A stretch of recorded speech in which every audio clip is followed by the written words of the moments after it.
La détection de ces menaces, aujourd'hui, il faut quasiment 280 jours, donc 3 trimestres, pour se rendre compte qu'on a un agent malicieux au sein de son système d'information.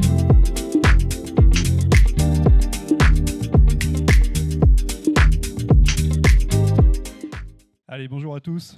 Désolé pour ce petit contretemps technique. Merci à tout le monde d'être présent.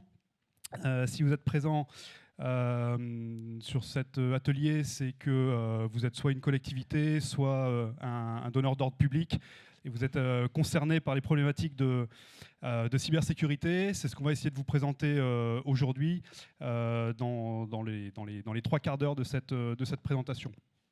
Alors, un petit constat en introduction, c'est que la cybersécurité touche une entreprise, les attaques touchent une entreprise sur 2 aujourd'hui, avec une croissance très forte ces dernières années. Le ransomware est une des premières causes d'attaques dans les systèmes d'information des entreprises. Et les collectivités et le secteur de la santé sont particulièrement visés par cette tendance. L'autre aspect qu'il faut avoir en tête, c'est que la détection de ces menaces, aujourd'hui, il faut quasiment 280 jours, donc 3 trimestres, pour se rendre compte qu'on a un agent malicieux au sein de son système d'information. On verra aussi à travers nos échanges comment on peut améliorer ces aspects. Alors bien sûr, tout ça, il faut le prendre en compte avec les nouveaux usages, avec le move to cloud, avec les besoins d'hybridation des utilisateurs. Et puis, on parle toujours de l'IT, mais on va aussi s'intéresser à l'OT, donc aux environnements opérationnels, industriels. Et pour le secteur de la santé ou pour les collectivités, ça veut dire les environnements biomédicaux, les environnements de la smart city, donc tous ces éléments qui touchent complètement les collectivités. Alors, dans ce contexte, pourquoi SFR ? Pourquoi SFR ? Parce qu'on est un acteur global de l'IT, opérateur. Vous nous connaissez sous notre activité d'opérateur. Nous sommes également intégrateurs et opérateurs de services. Donc, on a une vision 360 de votre système d'information et on peut vous accompagner globalement sur l'ensemble de ces sujets. Alors si je me focalise sur l'activité cybersécu de SFR, la cybersécu, c'est quelque chose qui est historique chez SFR. C'est plus de 25 ans d'expérience, c'est 250 millions de chiffre d'affaires spécifiquement sur cette activité. C'est 400 experts qui sont présents au national, mais également en région à travers nos 10 agences. On porte l'ensemble des certifications de nos partenaires, à qui je laisserai la parole ensuite. Et puis, on a des équipes régionales qui vous accompagnent pour travailler avec vous les différentes problématiques. Alors, Eric Tréguer est présent parmi nous, c'est le représentant national du marché UGAP, en lien avec l'UGAP. Et puis, je me présente, moi je suis Maxime Burtin, je suis le directeur commercial sur l'agence d'Occitanie, sur les grands comptes.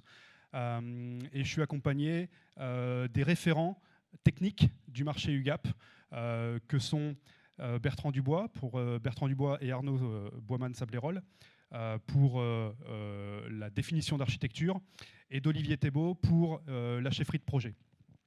Ce marché UGAP, ce n'est pas simplement de l'acquisition de produits, c'est également toutes les prestations d'installation et de maintien en conditions opérationnelles, maintien en conditions de sécurité des environnements.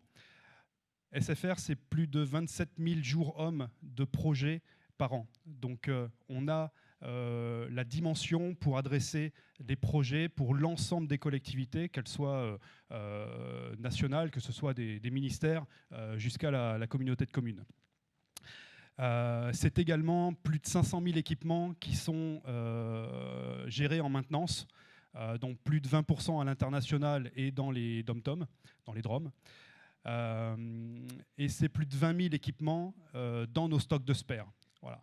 Donc c'est pour vous donner un petit peu la dimension d'SFR et comment on accompagne l'UGAP et comment on accompagne les collectivités dans ce challenge de la cybersécurité. Je vais te laisser la main, Étienne, pour présenter un peu plus en détail le marché. Bonjour à tous et merci. Donc, je suis Étienne Sandéron, je suis chargé d'affaires spécialisées informatiques à la direction territoriale de l'UGAP à Toulouse. L'UGAP, c'est donc une structure nationale, donc de 1500 salariés à peu près. On réalise, on va dire on enregistre plus de 5 milliards d'euros de commandes pour le compte de nos clients que l'on gère au travers de plus de 3000 marchés à l'échelle nationale. Et plus localement, et sur le volet numérique, on a donc plus de 110 marchés qui concernent le numérique. Parmi ces 110 marchés, on a effectivement le marché lié à la cybersécurité, sur lequel le titulaire effectivement est SFR depuis ce début d'année, depuis janvier 2023. Et ce, comme vous pouvez le voir, pour 36 mois, avec des périodes de renouvellement également qui sont possibles en fonction de comment évolue le marché et puis comment on peut préparer la nouvelle version du marché qui interviendra donc dans 36 mois. C'est un marché qui est très large, qui est donc un marché d'intégration de matériel, mais aussi de prestations, éventuellement aussi de logiciels. On a donc un marché qui est fait pour répondre à l'ensemble des structures publiques, que ce soit des services de l'État ou des collectivités territoriales, des services de la santé. Ça peut même toucher des EPIC ou des structures du monde éducatif, comme vous le voyez là également sur les universités, les collèges. Pour travailler sur ce secteur, je ne suis pas tout seul à la direction territoriale de Toulouse. Je travaille avec mon collègue Thierry Clairfond. Donc, si vous avez besoin pour vos projets, parce que je sais qu'on peut avoir... Voilà, même si on est très connu, depuis 50 ans qu'existe l'UGAP, et pour certains, on est même, on va dire, obligatoire sur certains types d'achats depuis lors, donc, parce qu'on est sous tutelle donc, du ministère de l'Éducation nationale et du ministère des Finances également. On peut avoir malgré tout des structures qui ne connaissent pas ou peu l'UGAP, parce que voilà, au travers des différentes évolutions dans les collectivités locales, par exemple, il y a souvent un petit peu de turnover et tout le monde ne connaît pas l'UGAP. Donc, si vous avez des besoins par rapport au numérique et par rapport en particulier à la cybersécurité, vous pouvez venir vous mettre en relation avec Thierry ou moi-même, puisque nous sommes vos interlocuteurs locaux pour ça. Néanmoins, on a aussi d'autres acteurs qui sont présents d'ailleurs aujourd'hui dans la salle pour le secteur de Montpellier, puisqu'on sait aussi qu'il y a des clients aujourd'hui qui sont concernés sur le secteur montpelliérain. Vous pouvez contacter Christophe Gilles ou Marcel Claverie, qui sont nos homologues sur le secteur ex-Languedoc Midi-Pyrénées. Enfin, ex-Languedoc, pardon, Roussillon, et nous, Midi-Pyrénées, avec mon collègue Thierry. Donc sur ce marché... quoi vous dire de plus, si ce n'est que c'est un marché qui est accessible du coup immédiatement, puisque le marché a été lancé en amont donc, du mois de janvier 2023, et que pour obtenir finalement un prix et une réponse à vos besoins, il suffit effectivement de nous faire une demande. Et à partir de là, on voit s'il y a un besoin de qualification et d'échange avec le titulaire du marché. On vous met en relation avec les avant-ventes le cas échéant. Et puis, vous pouvez tout à fait obtenir finalement sous 15 jours, quelque chose comme ça, parfois même plus vite si les exigences le nécessitent, vous pouvez obtenir une réponse pour vos besoins, un budget. En ces fins d'année, on a besoin souvent de prévoir aussi pour les budgets à venir. Voilà, ou tout simplement pour vous aider à clôturer vos budgets de fin d'année, puisque la fin d'année est souvent propice à ça. Donc on a cette possibilité d'avoir une offre disponible immédiatement sans que vous ayez à lancer vos propres marchés. Ce qui est à la fois essentiel parce qu'on est sollicité, nous, régulièrement d'un point de vue concret sur le terrain. Alors souvent parce qu'il y a pu y avoir un audit en amont qui a été mené. D'ailleurs, on a un marché aussi de conseils en sécurité que vous pouvez aussi solliciter. Mais si jamais vous n'avez pas eu le temps et qu'il y a eu, où vous avez réalisé en interne ce type de prestations et que vous avez des projets et un plan de route à mettre en œuvre, vous pouvez tout à fait vous tourner vers nous de manière très efficace. Et si possible, avant qu'une difficulté n'intervienne, parce qu'on est encore aussi, malgré tout aujourd'hui, et depuis quelques années maintenant, avec la hausse des attaques, comme ça a été indiqué au départ, régulièrement sollicités aussi dans des moments d'urgence où effectivement il faut remplacer un équipement qui est devenu défectueux ou obsolète ou tout simplement parce qu'on a subi une attaque. Alors même si on est capable de réagir très efficacement dans ces périodes-là, malgré tout, il faut se dire que ce n'est pas la situation idéale et qu'il faut mieux effectivement essayer d'anticiper ces situations pour pouvoir avoir le plus de sérénité dans le choix des outils et puis des solutions qui en découlent. Donc je vais laisser la main à SFR pour pouvoir poursuivre et vous présenter plus en détail le catalogue qui est disponible sur ce marché parce qu'il est extrêmement riche, il est très précis et varié en fonction des solutions dont vous pouvez avoir besoin. On a des services qui sont de plus en plus demandés de supervision, par exemple, de SOC externalisé, par exemple, où il y a des problématiques très techniques, très pointues sur lesquelles vous pouvez nous chercher. Donc vraiment, encore une fois, je pense qu'il faut que vous découvriez l'ensemble de ce catalogue pour bien comprendre toutes les possibilités qu'offre ce marché. Merci Étienne. Alors, voilà un petit tableau récapitulatif du marché, des différents briques qui sont disponibles sur ce marché. Je ne vais pas détailler la partie technique parce que je vais laisser les différents éditeurs venir pitcher en 3 minutes leur solution. Du coup, je vais demander aussi à Checkpoint de se rapprocher pour enchaîner. Moi, j'attire votre attention sur l'aspect service. Comme je le disais, on est vraiment sur un marché qui a pour vocation de vous accompagner sur la mise en place, l'installation des solutions spécifiquement par rapport à vos contraintes. Et donc, on a tout un tas de prestations qui sont au catalogue et on a les experts pour venir dimensionner avec vous l'accompagnement nécessaire sur le build et sur le run, donc également sur toute la partie maintenance et également les prestations récurrentes sur la maintenance, donc des prestations de mise à jour et de veille technique ou sécuritaire. Comme je vous le disais, on est également opérateur de service et donc on a aussi notre offre de SOC qui est intégrée à ce catalogue GAP. Du coup, je vais passer la main à Checkpoint, que j'appelle une nouvelle fois. Une fois, 2 fois, 3 fois. Donc, je vais enchaîner. Ouais, on repassera à eux.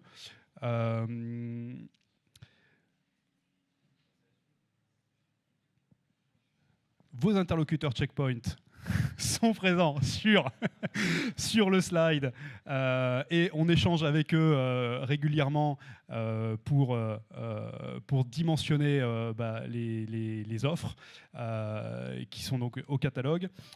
Nous, notre rôle, ça va être de dimensionner, mais on échange de manière très proche avec chacun des éditeurs. Et on arrive à se joindre habituellement puisqu'on a les contacts. Donc même s'ils n'ont pas trouvé la salle, on sait travailler avec eux. Hop. Merci, on était en fait en bas. On nous a dit d'aller en bas, donc on était en bas patiemment. On va peut-être repasser sur les slides. On va faire rapide. Voilà. Ça, c'est la slide la plus importante. Donc en fait, on a créé une équipe il y a maintenant 2 ans. Maintenant 2 ans. Où en fait il y a tous les ministères régaliens ou les majeurs comptes, notamment basés sur Paris pour la plupart du temps, donc avec Stéphane et Grégory. Anthony, bon, je te laisse te présenter. Ouais. Je commence. Vas-y. Bonjour à tous, je m'appelle Anthony, je suis commercial secteur public, je m'occupe de la santé, des universités et de Pôle emploi, et je couvre toute la France. Et Thomas ici... Et donc pour ma part, moi je gère tous les conseils départementaux régionaux au niveau national. Donc ça comprend les villes, les mairies, également tout ce qui est aéroport et grand port maritime. On a différentes gammes de produits, donc en fait, à contrario de certains de nos concurrents, concurrents, confrères. Nous, on est basé sur la partie CPU, donc on a différents boîtiers. Ça, c'est la gamme qui se trouve du coup au marché UGAP. Donc voilà, c'est des flux qui rentrent de 1,5 gigabits par seconde jusqu'à 30 gigabits par seconde. C'est notre gamme de gros boîtiers. Donc voilà, on a tendance à mettre ça chez nos clients et sous format cluster généralement. Ce qui nous différencie de la concurrence, c'est notre outil Maestro. Donc en fait, c'est une solution qui est scalable avec on a un orchestrateur. Donc pour la redondance, on le double et en fait, ça permet de stacker comme des switches ces équipements. Et donc finalement, on peut, pour les collectivités, ce qui est intéressant, c'est qu'on peut leur préconiser des boîtiers en fonction des flux dont ils ont besoin. Donc on est et puis on peut mettre jusqu'à 52 boîtiers, donc c'est intéressant. On n'est pas obligé de leur vendre la grosse babasse dès le début. Donc voilà, et toute la gamme de produits Firewall qu'on a précédemment démontré sont possibles sur Maestro.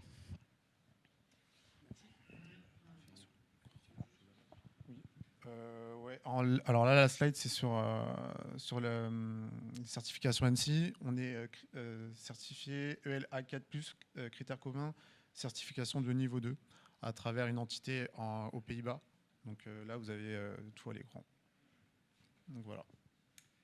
Merci. Merci à vous. Je vais appeler Checkpoint. Fortinet. J'en suis tout chose. Hop.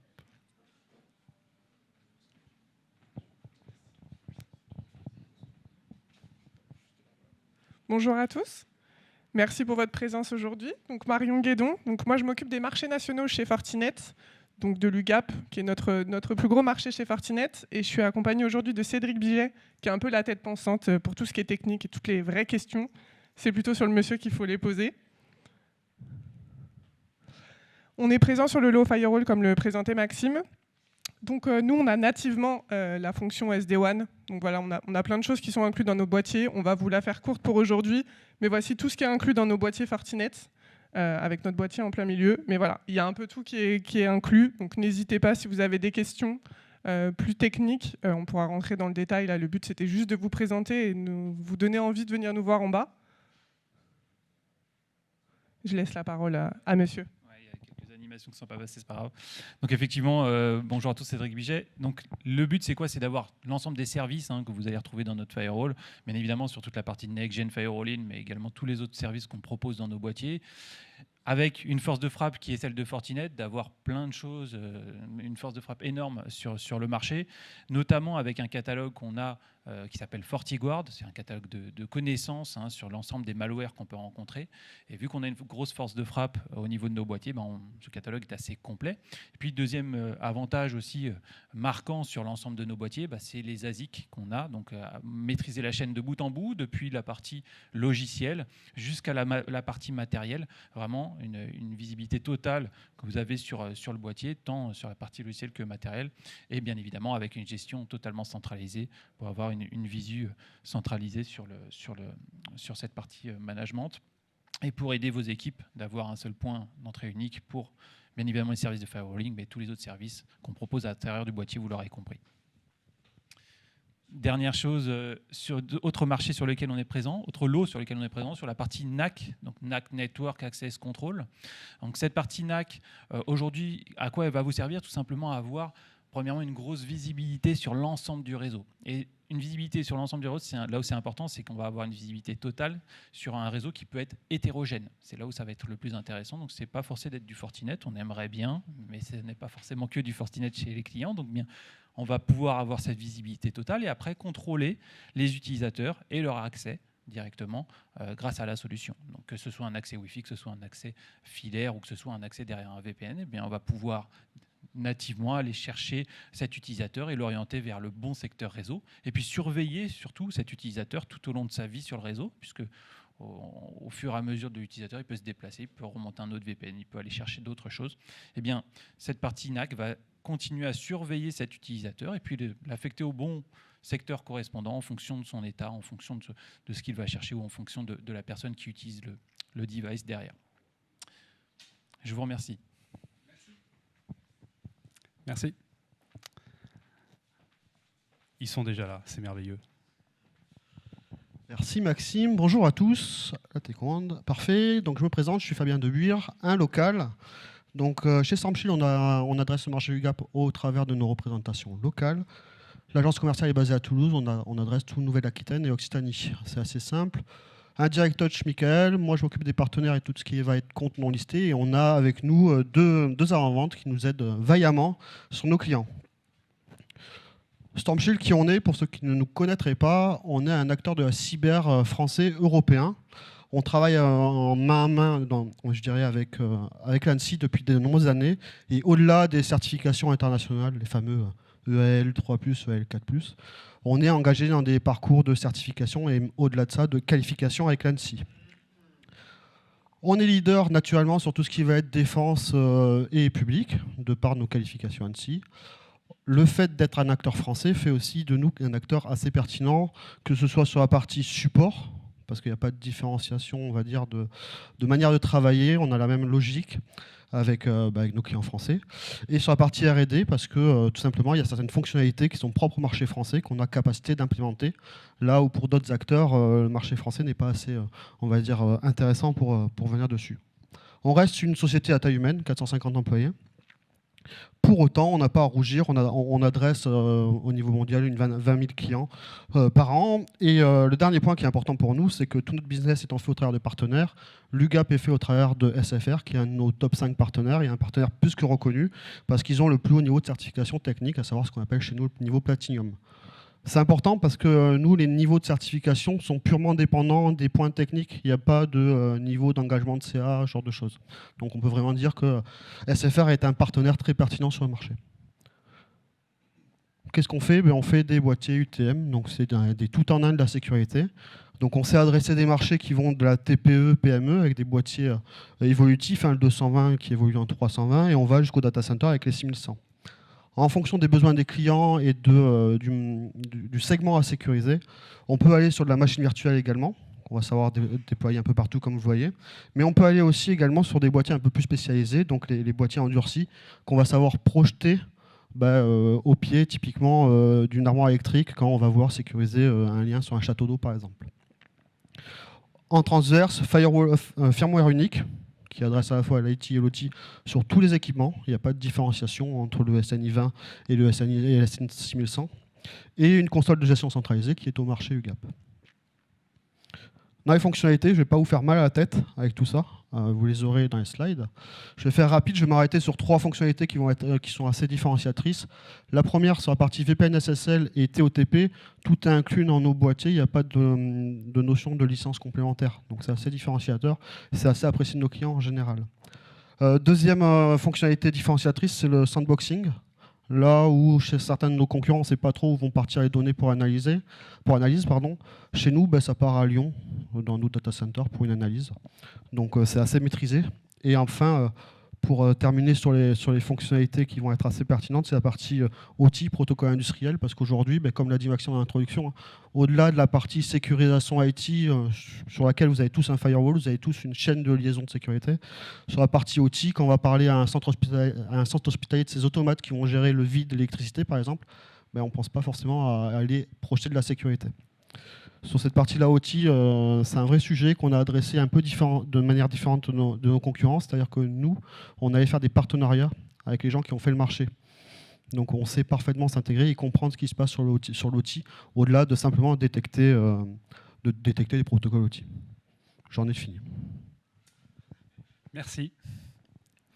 Merci. F5. F5 est présent sur 3 lots. Bonjour à tous. Bonjour à tous. Donc Nicolas Berthier. Je m'occupe du secteur public donc chez F5. Donc comme l'a dit Maxime, on est le seul éditeur aujourd'hui à être présent sur 3 segments. Le premier segment, c'est notre segment historique, la répartition de charges.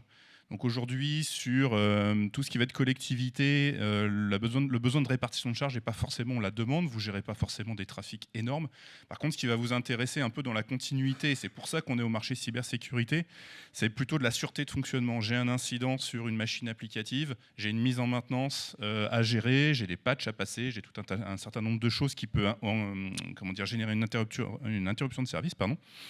Je vais pouvoir, en fait, avec ces machines, rediriger le trafic en fonction de ce qui se passe sur les machines applicatives, que ce soit une attaque, que ce soit une maintenance programmée. Et l'objectif derrière, en fait, ça va vous garantir une continuité de fonctionnement, quels que soient les aléas, systèmes, applicatifs, réseaux, qui peuvent intervenir sur votre environnement. Donc, comme vous le voyez, cette fonctionnalité est portée sur des appliances physiques, sur des châssis éventuellement, mais aussi sur des appliances virtuelles. Donc, ça va nous permettre en fait, de s'adapter à la localisation de votre application. Est-ce qu'elle est dans votre data center, vous préférez utiliser des machines physiques? Est-ce qu'elle est dans votre data center, mais vous êtes parti sur des infrastructures virtualisées, voire hyper-convergées? Ou est-ce que votre application, vous avez décidé de la mettre à l'extérieur, chez un hébergeur, chez un cloudeur quel qu'il soit? On va pouvoir en fait vous accompagner dans l'évolution de cette application et donc vous fournir tous les services quel que soit le support. Sur la partie reverse proxy, donc là on va venir compléter les fonctionnalités de haute disponibilité avec des fonctions de sécurité. Vous avez vu tout à l'heure nos collègues sur la partie sécurité et plutôt pare-feu, on va dire couche niveau 3, niveau 4. Nous on va venir travailler sur les couches supplémentaires, les couches au-dessus, donc les couches applicatives. Comment je vais me protéger contre des attaques qui ciblent des failles au niveau de mon Apache, au niveau de mon serveur web, au niveau des frameworks de développement que j'utilise. Donc ça va permettre en fait de contrer tout ce qui va être attaque type d'effacement de site, déni de services applicatifs. Et donc garantir en fait que votre application va être sécurisée, va être toujours disponible vis-à-vis de vos différents utilisateurs. On va aussi compléter sur tout ce qui va être attaque comportementale. Les robots, les automates, c'est quelque chose qu'on voit de plus en plus. Du trafic non sollicité généré par des automates qui viennent soit scanner, soit essayer de faire tomber l'application. Et puis donc dernière offre, la partie VPN SSL. Donc qui a explosé avec le Covid, comme vous le savez. Donc là, on va venir vous proposer deux grandes fonctions. La partie VPN SSL, assez classique. Je me connecte avec un poste utilisateur, je monte un tunnel et mon utilisateur se retrouve connecté sur mon SI comme s'il y était, entre guillemets. Mais ça va nous permettre aussi de venir renforcer de l'authentification sur des applications que vous publiez vers une population que vous ne maîtrisez pas. Un VPN, c'est bien, mais il faut maîtriser le poste, il faut aller le déployer. Vous allez publier potentiellement des applications vers du grand public, vous ne maîtrisez pas le poste. Pour autant, vous voulez une solution d'authentification peut-être un peu renforcée avec du multifacteur, ce genre de choses. La solution F5 va être le point de contrôle central en fait, et va être capable de déterminer si l'utilisateur qui se présente a le droit de se présenter et lui donner accès à l'application seulement s'il a le droit. Voilà, j'en ai fini, n'hésitez pas, je suis en bas. Si vous avez des questions complémentaires, vous serez les bienvenus. Merci beaucoup. Merci Nicolas. Efficient IP. Efficient IP une fois, deux fois, trois fois sur ce qu'on appelle le DDI, donc la gestion du DNS, de l'IPAM, du DHCP. Solution française qui vous permet de gérer donc, vos plages d'adresse IP et votre affectation DHCP. Et d'automatiser l'ensemble des éléments liés à ça. Hop, je pense qu'ils se sont perdus également. Tac. Leur plateforme se base sur le Solid Server. C'est le nom de l'application qui peut se mettre en appliance et en VM de mémoire.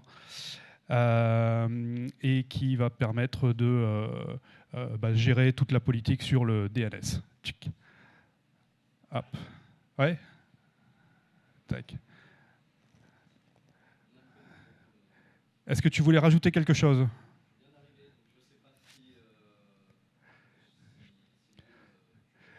Je pense que ce qu'on va proposer, c'est à tout le monde de venir vous voir directement sur le stand pour étoffer les applications que j'ai pu apporter. Désolé pour le timing est serré. Vectra. Bonjour tout le monde, donc moi c'est François Chen, enchanté, je travaille chez Vectra et je vais vous parler d'un truc pas très sympa aujourd'hui, je vais vous parler d'un cambriolage. Donc on va redevenir sérieux après pour revenir sur la partie sécurité. Mais ce qu'il faut bien voir aujourd'hui, c'est qu'on a des groupes de cambrioleurs qui deviennent de plus en plus sophistiqués. On a un membre qui est spécialisé pour escalader le muret, un membre qui est spécialisé pour crocheter la serrure, et un membre qui est spécialisé dans le découpage des barreaux aux fenêtres. Dans la sécurité, c'est exactement pareil. On met plein de barreaux aux fenêtres, on met des murs, on met des portes blindées, et malgré tout, on a de plus en plus d'attaques. Pourquoi ? Un des éléments de réponse, c'est notamment parce qu'il nous manque une grosse partie, qui est la visibilité. Aujourd'hui, si je casse le mur de cette fenêtre et que je rentre à l'intérieur, j'aurais mis une fenêtre à la porte, mais elle a servi à rien, entre guillemets. Donc la solution de Vectra, on peut le voir comme une caméra de surveillance qu'on va installer dans chaque pièce de chaque maison. Aujourd'hui, le contexte fait qu'on a un patrimoine informatique de plus en plus grand. Donc on a nos data centers on-premise, on a du cloud, des SaaS, des IoT, du O365, etc. Donc c'est un peu comme si on avait une résidence principale et plein de petites résidences secondaires à droite à gauche, un pied-à-terre à Paris, etc. Donc le rôle de Vectra, encore une fois, c'est pas du tout d'empêcher l'attaquant d'entrer chez vous. Par contre, une fois qu'il est chez vous, on va vous alerter. Parce qu'on est une caméra de surveillance dans la cuisine, on en a une dans la chambre, à droite, à gauche, à l'île Maurice, etc. Cette caméra de surveillance, globalement, elle a 3 fonctions. 1, effectivement, vous donner la visibilité sur tout ce qui vous appartient. 2, apprendre vos habitudes. Donc typiquement, vous rentrez tous les jours de la semaine à 17h, vous allez dans le salon, vous vous posez devant votre télé. Ça, c'est vos habitudes quotidiennes. Nous, on les connaît. Si un beau jour, vous débarquez, il est 18h30, vous êtes en retard, vous ne vous déchaussez pas, vous montez à l'étage et vous commencez à aller dans toutes les pièces de la maison, en ouvrant les tiroirs, en foutant les matelas par terre, là on va se dire, attention, cette personne ressemble bien à la personne qui habite ici, par contre on détecte un delta de comportement par rapport à des habitudes, et là on va pouvoir vous alerter également. La 3e fonction de Vectra, c'est de reconnaître tout de suite l'utilisation d'un outil de cambrioleur. On voit quelqu'un qui débarque chez vous avec un pied de biche, on va vous alerter. On voit quelqu'un casser votre fenêtre, on va vous alerter directement. Donc pour en revenir au sujet de sécurité, à quoi ça ressemble ? Ce qu'il faut bien voir, c'est qu'on a beaucoup déployé dans la sécurité périmétrique, des firewalls, des antivirus, anti-phishing, etc., qui sont bien évidemment nécessaires, mais aujourd'hui ça ne suffit pas. Donc le propos de Vectra, c'est de dire quoi ? C'est de dire, ce qu'on sait, c'est qu'on a environ 280 jours aujourd'hui dans le cadre d'un rançongiciel où l'attaquant il est déjà chez vous. Malheureusement aujourd'hui vous n'avez pas les outils pour le savoir, donc nous, notre rôle c'est vraiment de vous alerter une fois qu'il y a quelqu'un chez vous. Merci beaucoup. Et donc, juste pour terminer sur cette slide, au niveau des résidences principales, résidences secondaires dont je vous parlais tout à l'heure, à quoi ça ressemble aujourd'hui ? Le patrimoine informatique, ça ressemble à ce que vous avez au niveau des serveurs, du data center, des IoT, etc.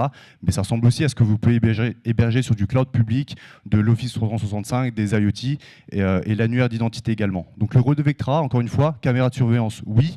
Mais encore faut-il pouvoir l'implanter sur l'ensemble de vos propriétés et ce qu'on est capable de faire aujourd'hui. Et en tout cas, si vous voulez aller plus loin dans des discours un peu plus sérieux, évidemment, on est en bas avec Paolo également au fond de la salle et on se ferait un plaisir de vous recevoir. Merci beaucoup. Merci.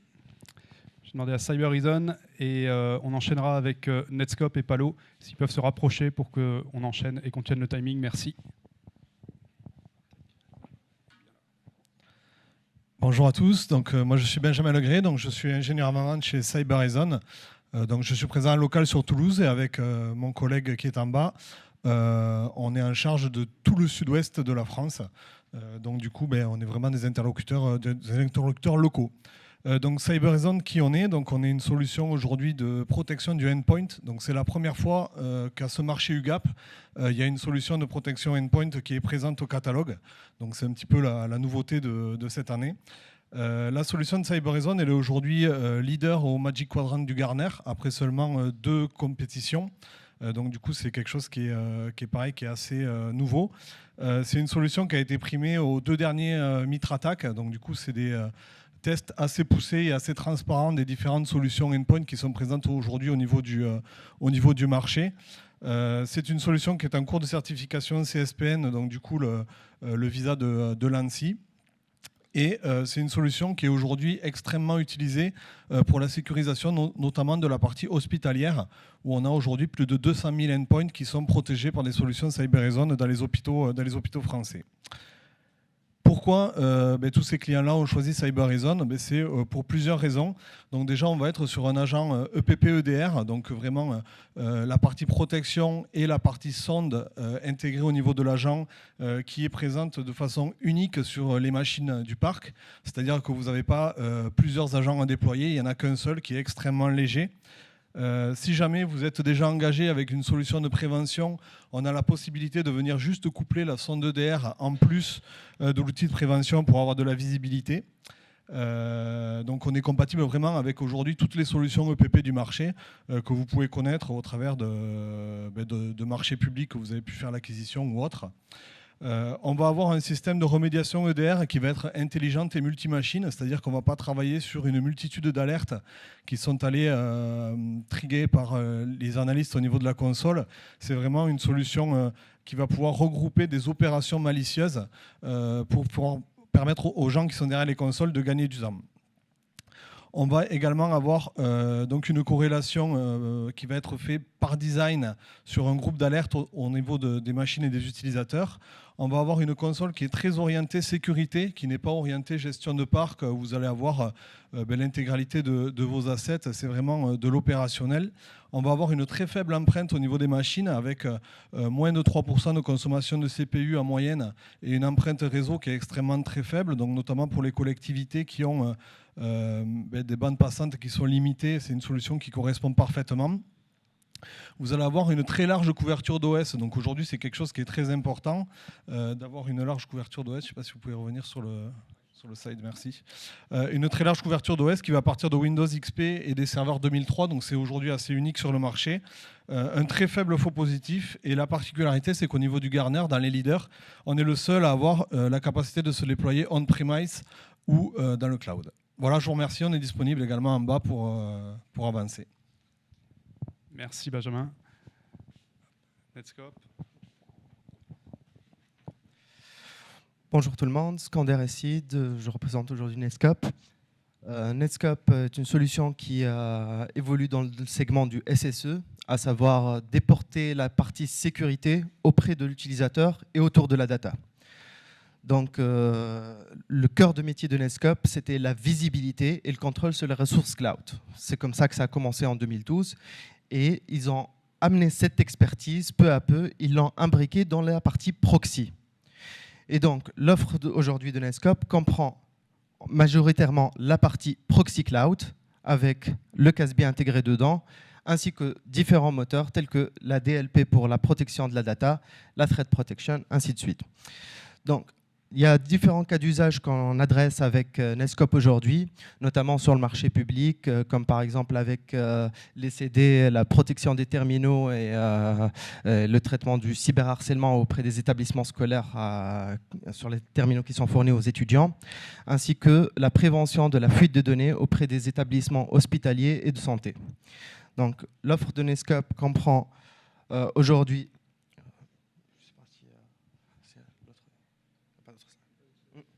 Donc l'offre de Netscope comprend aujourd'hui différentes solutions. Le proxy cloud, le ZTNA qui est l'évolution naturelle du VPN et qui permet donc de réduire en termes de latence le passage par les infrastructures centralisées et d'améliorer la brique de sécurité pour tout ce qui est accès à la donnée à l'extérieur. Voilà. Merci beaucoup, très synthétique. Olivier, je te laisse là. Bonjour à tous, bonjour à toutes. Donc, je suis Olivier, donc moi je gère le secteur public sur les régions Nouvelle-Aquitaine, Occitanie et les DOM-TOM. Donc je suis vraiment le local de l'étape. Juste rapidement pour vous présenter le secteur public qui est complètement dédié donc chez Palo Alto pour les collectivités. Donc c'est à peu près une vingtaine de personnes qui vous sont dédiées, donc commercial, avant-vente. Donc on peut monter un certain nombre d'ateliers par exemple, des POC. On peut vous accompagner également sur du conseil. Donc on est assez proche de nos clients, de nos collectivités. Juste une petite chose que je voulais aussi préciser, donc on est qualifié, certifié ANSI CSPN, donc qui a été renouvelé en 2021. On est le seul OS en fait aujourd'hui qui puisse bénéficier de ce type de certification. Et on a à peu près plus de 2000 références, je dirais, en France, donc sur le secteur public. Ce qui est à noter aussi intéressant, on est dans 160 pays, donc on a un peu plus de 84 000 clients. Ce qui est important quand on manipule de l'intelligence artificielle et du machine learning, c'est de se donner un petit peu une vue sur la métrologie qu'on peut avoir, parce que les menaces, elles ne viennent pas uniquement de la France. Et c'est surtout qu'un modèle mathématique, il fonctionne beaucoup mieux avec de la donnée. Aujourd'hui, je dirais le constat, c'est que nos clients donc, sont largement équipés. Donc, il y a eu énormément d'investissements qui ont été réalisés ces dernières années. Cela dit, en fait, je dirais les clients en fait, se sont dotés de beaucoup de solutions, beaucoup d'outils en fait, qui ne sont pas corrélés, très difficiles en fait, à manipuler, très difficile aussi d'avoir une détection rapide et surtout une réaction rapide. Donc chacun de ces outils va voir une seule chose, mais ne se parle pas entre eux. Donc, depuis le début de notre histoire, chez Palo Alto, on a investi énormément donc, sur des rachats, sur des technologies, pour pouvoir effectivement avoir une solution unique en mode plateforme, mais sans avoir le défaut en fait, de ne pas avoir donc, chaque brique qui soit spécialisée et qui soit bien rationalisée entre elles. Donc l'idée d'utiliser des moteurs d'intelligence artificielle et du machine learning, c'est de pouvoir automatiser un maximum les détections et également les remédiations. Parce que bon, quand on a une attaque, évidemment, c'est une question de temps. Et c'est ce qui est important en termes de réaction. Je crois que tu avais autre chose à la fin. Au niveau de l'UGAP, ce qu'on va pouvoir retrouver, c'est effectivement un enrichissement de nos gammes, parce qu'on a rentré des nouvelles gammes qui sont arrivées au marché depuis 1 an. Donc on est capable de couvrir l'ensemble des besoins, que ce soit pour des petites entreprises, des petits sites, des sites un peu plus intermédiaires, et tout en consolidant l'esprit plateforme, en pouvant souscrire différents modèles de souscription et pouvoir répondre à l'ensemble des menaces à partir d'une seule et même console et d'un seul produit, tout corrélé. Merci à tous. Merci de votre écoute dans cet atelier. Et vous pouvez retrouver l'ensemble des partenaires sur l'accueil principal du Quai des Savoirs pour pouvoir aller un petit peu plus loin dans les discussions. Merci beaucoup à tous.